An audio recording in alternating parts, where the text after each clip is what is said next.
ఈరోజు రాష్ట్ర committee INTUC పిలుపు మేరకు యాదాద్రి జిల్లాలో ర్యాలీ నిర్వహించి కలెక్టర్ గారికి వినతిపత్రం ఇవ్వడం జరిగింది. ఫీల్డ్ అసిస్టెంట్లమైన మా యొక్క న్యాయమైన డిమాండ్లు ఏంటంటే, మాకు నెల నెల వేతనం అనేది సరిగా రాకపోవడంతో చాలా ఇబ్బందులు అవుతున్నాయి. ప్రతి నెల 5వ తారీఖు లోపు వేతనం ఇవ్వాలని ఒకటి డిమాండ్గా పెట్టడం జరిగింది. అలాగే ఫీల్డ్ అసిస్టెంట్లు విధి నిర్వహణలో మరణిస్తే వారి కుటుంబానికి 15 లక్షల రూపాయలు ఎగ్జిగ్రేషన్ ఇవ్వాలనేది ఒకటి డిమాండ్ పెట్టడం జరిగింది. అలాగే ఫీల్డ్ అసిస్టెంట్లు చాలా పని ఒత్తిడికి లోనై పిట్టలాగా రాలిపోతున్న ఫీల్డ్ అసిస్టెంట్లకు ఈరోజు వరకు హెల్త్ కార్డు లేదు.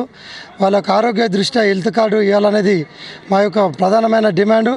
ఫీల్డ్ అసిస్టెంట్లకు చాలా ప్రభుత్వాలు మారుతున్నప్పటికీ ఇప్పటి వరకు ఒక డిమాండ్ కూడా నెరవేరకపోవడం చాలా ఇబ్బంది. కాబట్టి ఈ యొక్క ప్రభుత్వం మా యొక్క డిమాండ్లను నెరవేర్చారన్న నమ్మకం ఉన్నది. గత ప్రభుత్వం 477 అనే ఒక సర్క్యులర్ తీసుకొచ్చి చాలామంది ఫీల్డ్ అసిస్టెంట్లను తొలగించడం జరిగింది.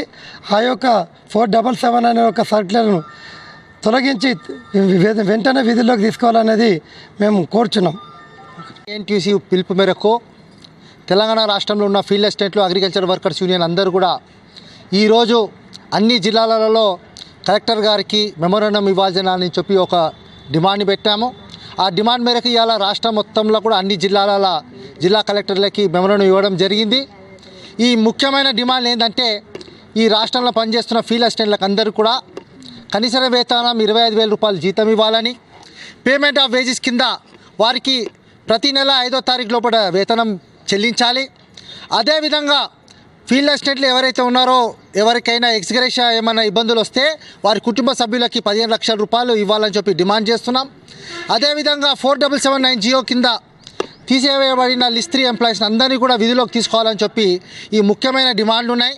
అదేవిధంగా మా కాంగ్రెస్ పార్టీ పార్లమెంట్ మెంబర్ శ్రీమతి సోనియా గాంధీ గారి పిలుపు మేరకు ఉపాధి హామీ పథకంలో పనిచేస్తున్న కూలీలకు అందరూ కూడా 400 రూపాయలు ప్రతిరోజు కూలీ చెల్లించాలని, దానిని ప్రతి సంవత్సరం 150 రోజులకి వారికి ఉపాధిని కల్పించాలని, అదేవిధంగా ఈ రాష్ట్రంలో పనిచేస్తున్న, ఈ దేశంలో పనిచేస్తున్న ఫీల్డ్ అసిస్టెంట్లు అందరూ కూడా ప్రభుత్వ ఉద్యోగులుగా వారిని గుర్తించాలని చెప్పి డిమాండ్ చేస్తున్నాం.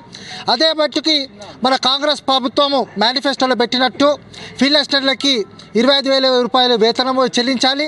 మరి వారికి ఫిక్స్డ్ టర్మ్ ఎంప్లాయ్మెంట్ల కింద వారిని గుర్తించాలని చెప్పి కూడా ప్రభుత్వం తీసుకున్న నిర్ణయాన్ని కట్టుబడి ఉండాలని చెప్పి ఈ మా ప్రభుత్వము రేవంత్ రెడ్డి గారి ప్రభుత్వాన్ని మేము రిక్వెస్ట్ చేయడం జరుగుతున్నదని చెప్పి కూడా తెలియజేసుకుంటున్నాం.